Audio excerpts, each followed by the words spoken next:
parallels are uncanny. These are all facts written in many different sources around the world and are available to anyone to discover. Connecting the dots is up to you, but make your own decisions instead of settling for conclusions that others have put in place before you.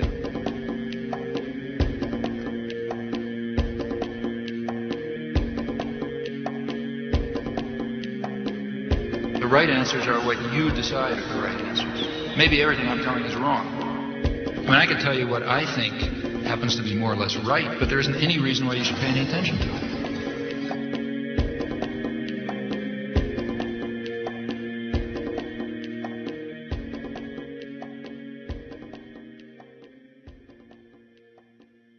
Now you know why they're out to destroy you.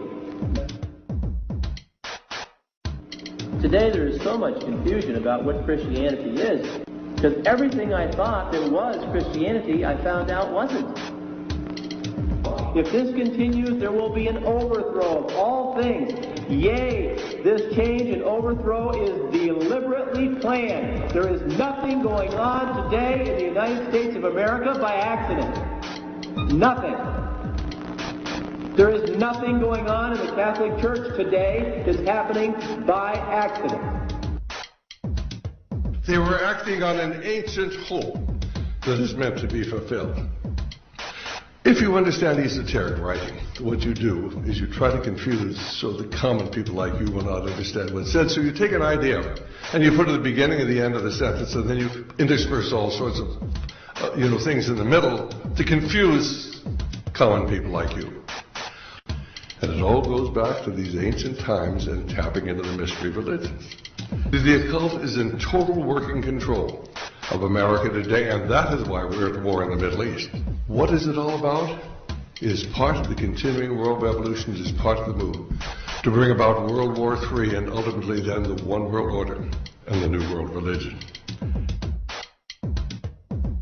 This information is backed up by scholars, teachers, philosophers, doctors, and professionals in every respective field, all around the world. The reasons why the majority of people don't know about this is because over 80% of the population gets their world news strictly from the mainstream media. And if you trace every major media station's chain of command to the top, you will find the same people who own the corporations that lobby every high-ranking political official into place. It's a media-opoly, a media-opoly. The whole media is controlled by a few corporations thanks to deregulation by the FCC. You mean Disney, Fox, Westinghouse, and good old GE? They own networks from CBS to CNBC. They can use them to say whatever they please and put down the opinions of anyone who disagrees. Or stuff about PCBs. What are PCBs? They come from electric power plants built by Westinghouse and GE. They can give you lots of cancer that can hurt your body. But the big shots don't care. They're all sitting pretty thanks to corporate welfare. What's that now?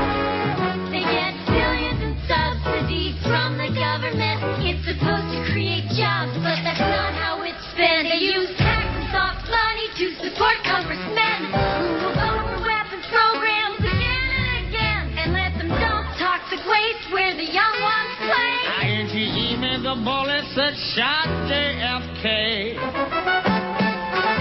You contribute to this chain every time you buy a product sponsored on this show. That's what NBC doesn't want you to know. So the next time, please stand by, please stand by. It means there's technical difficulty. And for those of you who are unaware of this one world government and one world religion, I challenge you to do an internet search on the New World Order. You will be overwhelmed by the amount of people trying to get the word out to the masses. This exemplifies the findings that 87% of the population formulates their belief structure according to other people's ideas. Only 13% formulate their beliefs on logic and evaluation. And sadly, the two greatest factors that lead to the ignorance of the public are as follows. You support the mission from here? How brave you are!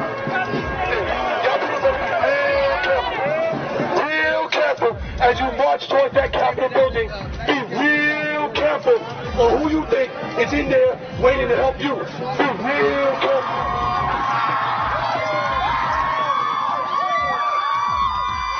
Groupthink. We're on our way to a one-world government. Unless we, the people, say no, this will not be tolerated. It is a term to describe a group unwilling to look beyond the overall consensus of the herd. Many times it is out of a lack of drive or ambition to ask original questions to arrive at genuine answers. But more importantly and dangerously, it is also an occurrence that spawns from the fear of looking foolish in front of peers. Both religion and politics are forms of groupthink. Words such as patriotism and faith are both fancy words that ultimately mean blind submission. Supposedly, it is considered heresy or unpatriotic to question the words of your leader. So the fear of upsetting the superior higher power has forced the herd to practice groupthink regardless of what it leads to. And one of the greatest examples of groupthink is the stigma given to conspiracy theories. The phrase conspiracy theory gives a distinct impression to the average person. The JFK assassination, Area 51, Roswell, government cover-ups, strange disappearances. These subjects probably sound a bit too fantasy for the average person, and it's quite understandable. They're supposed to sound made up. Throughout the mistranslation of time and embellishment of these stories, facts were added or omitted. Some may be true and some may be false, but one thing is for sure. If a global secret needed to remain hidden yet began emerging among the public, the best cover-up is to embellish or alter the story until it sounds ludicrous. So what happens when the secret involves the government and the government has intimate ties to the mainstream media, and the mainstream media, as said before, has been proven to sway at least 80% of the public's opinion? The logic is undeniable. Media in every form is put in place to make people feel stupid for even keeping an open mind towards conspiracy theories. Movies, books, fairy tales, and folklore are all tools to make the average person feel insane for supporting or believing in a conspiracy. And why shouldn't they? Our leaders have no problems telling us not to investigate or believe in these theories. Let us never tolerate outrageous conspiracy theories concerning the attacks of September the 11th. Malicious lies that attempt to shift the blame away from the terrorists themselves.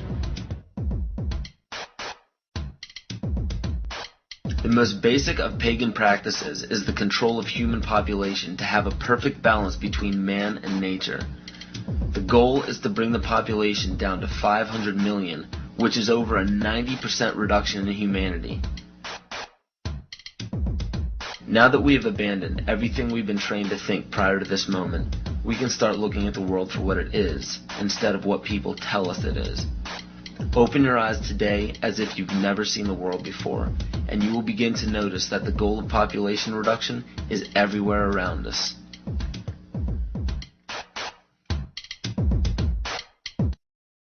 Let me assure you that absolutely nothing that I'm going to tell you is exaggerated, is interpolated, or is imagined.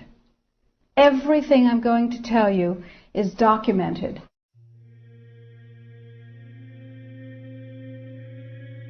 He who controls food controls the world.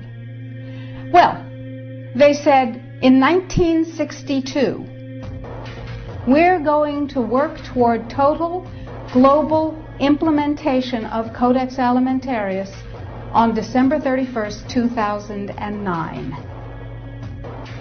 They were sort of guidelines. Now, Codex Alimentarius Commission is administered by the World Health Organization, WHO, and the FAO, the Food and Agriculture Organization. They fund Codex and they run it at the request of the UN. So they're mommy and daddy to Codex Alimentarius. In 1994, Codex, with no notice here in this country whatsoever, declared nutrients, put on your intellectual seatbelts, declared nutrients to be toxins. They're poisons. Under Codex, every dairy cow on the planet must be treated with Monsanto's recombinant bovine growth hormone. Furthermore, under Codex, every animal used for food on the planet must be treated with subclinical antibiotics and must be treated with exogenous growth hormones. If you do the numbers,